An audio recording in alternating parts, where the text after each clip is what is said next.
Hey folks, I have a tenor to show you today. This is one of the tenors in my Kingdom Era series. Instrument is based off of instruments I examined from the 1880s and 90s in Hawaii. And this is a tenor size instrument, which is based off of the original Madeiran instrument called the rajau, also nicknamed the taro patch fiddle.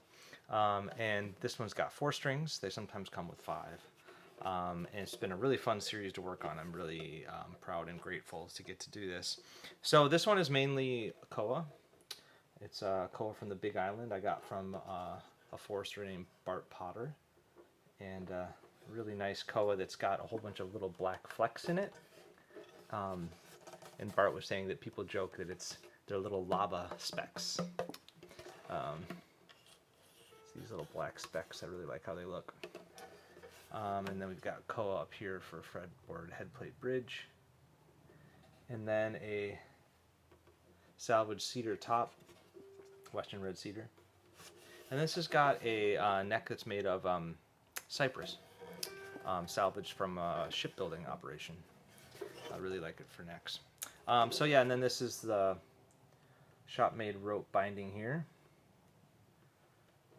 all around and down the middle here and everything.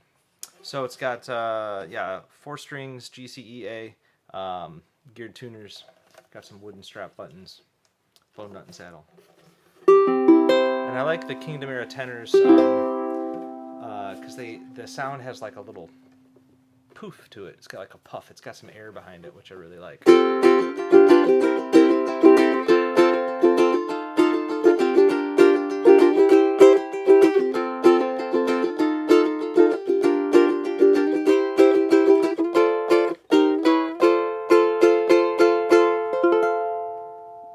Yeah, feels good.